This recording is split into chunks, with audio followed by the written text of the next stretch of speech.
حال ہی میں اسرائیل نے ایران کو دھمکی دی ہے کہ اسرائیل ایران کے نیوکلیئر پلانٹس پر حملے کی منصوبہ بندی کر رہا ہے، جبکہ ایران کا کہنا ہے کہ اسرائیل کا یہ بیان ایران پر نفسیاتی دباؤ ڈالنے کے لیے ہے، مگر پھر بھی ایران ہر قسم کے حملے کا سامنا کرنے کے لیے تیار ہے۔ تو اب سوال یہ پیدا ہوتا ہے کہ اسرائیل نے ایران کو یہ دھمکی اب کیوں دی، اور کیا اس دھمکی میں کوئی جان بھی ہے؟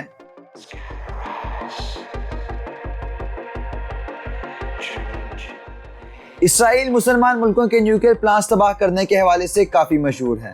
1981 میں جب صدام حسین عراق میں نیوکلیئر بم بنانے میں مصروف تھے تو اسرائیل نے آپریشن بائبل میں F-15 اور F-16 طیاروں کے ذریعے عراق کا نیوکلیئر پلانٹ تباہ کر دیا تھا۔ اس طرح 2007 میں اسرائیل نے آپریشن آؤٹ سائڈ باکس میں شام کے صحرا میں موجود شام کے خفیہ پلوٹونیم ری ایکٹر کو کام شروع کرنے سے پہلے ہی تباہ کر دیا تھا۔ جب پاکستان اپنا ایٹمی بم بنانے کے قریب تھا تو اسرائیل نے پاکستان کے ایٹمی پلانٹ کو تباہ کرنے کا منصوبہ بھی بنایا، مگر اسے مکمل کرنے کی جرات نہ کر سکا۔ اسی طرح اب اسرائیل نے ایران کو دھمکی دی ہے کہ وہ اس کے نیوکلیئر پلانٹ پر حملہ کر کے اسے تباہ کر دے گا۔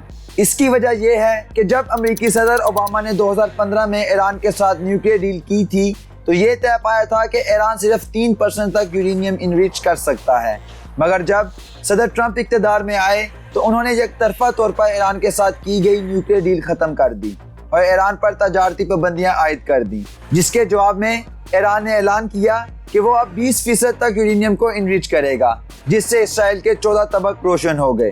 یاد رہے کہ ایٹمی بم بنانے کے لیے تقریباً 90% تک انریچ یورینیم درکار ہوتی ہے، مگر ماہرین کا ماننا ہے کہ اگر کوئی ملک 50% تک یورینیم کو انریچ کر لیتا ہے تو وہ آگے کے مراحل بآسانی طے کر سکتا ہے۔ نئے امریکی صدر جو بائیڈن نے حال میں اشارہ دیا تھا کہ وہ 2015 میں ہونے والی ایران نیوکلیئر ڈیل کو واپس بحال کر دیں گے۔ جو بائیڈن کے اس بیان کی اسرائیل نے شدید مخالفت کی۔ اسرائیل کا ماننا ہے کہ 2015 میں کی گئی ڈیل میں طے کردہ شرائط ایران کو بم بنانے سے روکنے کے لیے ناکافی ہیں، اس لیے ایران کے ساتھ ایک نئی ڈیل کرنی چاہیے جس میں شرائط کو اتنا سخت کیا جائے کہ ایران نیوکلیئر بم نہ بنا سکے، مگر ایران نے کسی بھی قسم کی نئی ڈیل کے امکانات کو یکسر مسترد کر دیا ہے۔ تو اب سوال یہ پیدا ہوتا ہے کہ کیا اسرائیل شام اور عراق کی طرح ایران کے نیوکلیئر پلانٹ کو نشانہ بنانے کی صلاحیت رکھتا ہے؟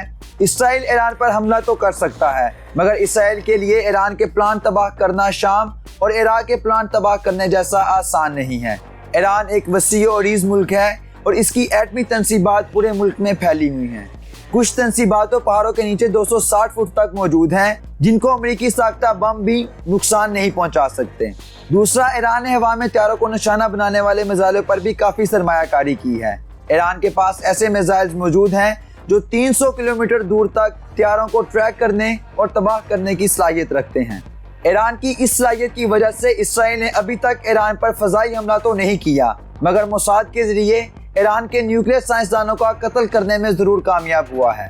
نومبر 2020 میں اسرائیل نے ایران کے نیوکلیئر پروگرام کے گاڈ فادر محسن فخرزادے کو ایک سنسان سڑک پر جاتے ہوئے قتل کر دیا۔ اسی طرح 2010 اور 2012 کے درمیان اسرائیل نے ایران کے 4 بڑے نیوکلیئر سائنسدانوں کو کار بم دھماکوں میں قتل کروا دیا تھا۔ تو مختصر یہ کہ اسرائیل ایران کے نیوکلیئر پروگرام سے پریشان ہے اور اسے اپنے لیے ایک سنجیدہ خطرہ سمجھتا ہے۔ اس لیے اسرائیل ایران کے نیوکلیئر پروگرام کو روکنے کے لیے ہر ممکن کوشش کرے گا، مگر وہ کوشش کیا ہوگی یہ تو آنے والا وقت ہی بتائے گا۔